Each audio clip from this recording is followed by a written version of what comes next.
Welcome to Babonga's channel.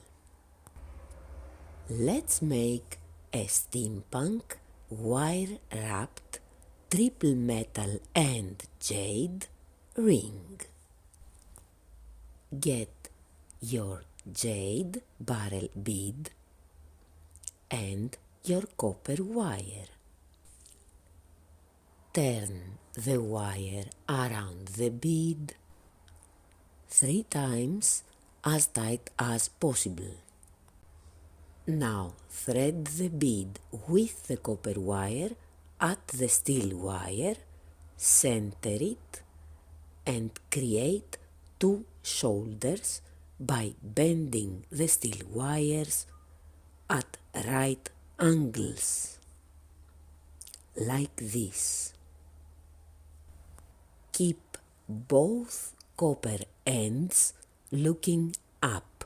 Now it's time to create the actual ring. Get the cylindrical object with the diameter of your finger and start wrapping around it the steel wire ends 1.5 times for each side. And here is what you have so far. Notice again the 2 copper ends looking up. To create a triple metal ring, we also need bronze. So use the bronze wire and turn this into a series of small loops around a piece of steel wire.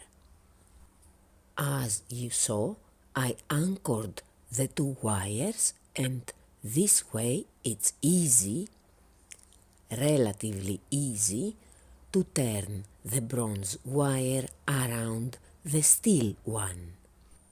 I'm going to create 2 series of little bronze loops for the 2 sides of the ring. And here they are. Now just separate and free the bronze parts from the steel support. Cut, file the sharp ends and close them, and you have 2 cute bronze elements. Thread these to the opposite ends of the steel ring and bring them around and close to the bead. After doing both sides, we have a triple metal ring. Steel, bronze and copper. Now, get the copper wire and bring it around and tie it on the double steel ring. Don't bother with the bronze parts that move around, just make it tight. So, tie one side and then tie the other. And then make more loops, equal number for each side. Now, get the rest of the copper wire and bring it tightly under the bead and over the wires of the opposite side. And start wrapping around these 2 wires there. Wrap toward the top of the ring or the bead and not away from it. Make it tight and make equal number of loops as the ones you did before.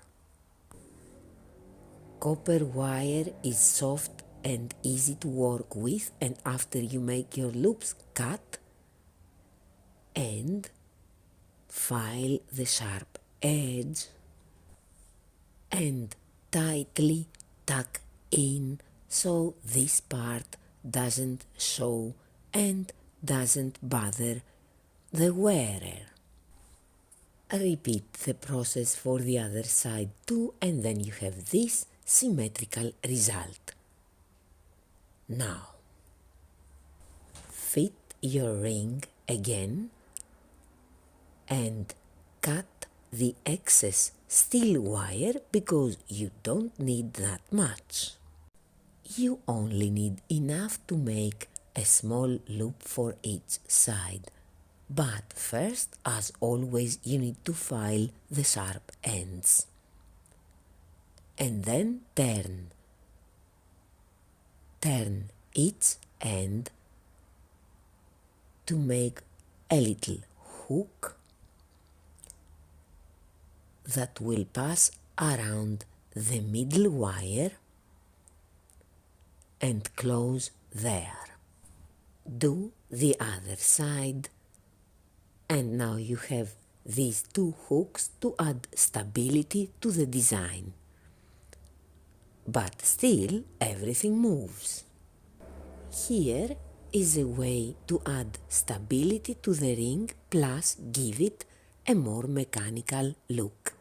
Use thin copper wire, pass it under the double steel ring side, and then start wrapping this downwards, making a number of loops, and then go and wrap around the middle wire, making 2 or 3 loops there, and then go to the last wire and start wrapping loops upwards. Now grab this and return under the middle wire again and wrap there upwards 2 or 3 times.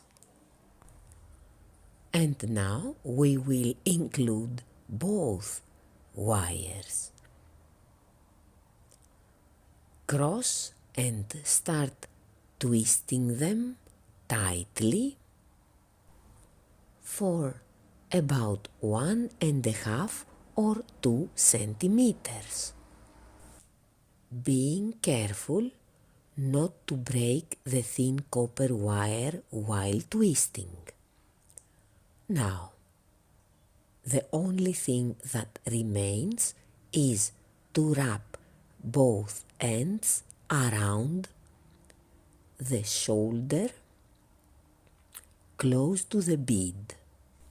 Make a number of loops, cut and tuck in.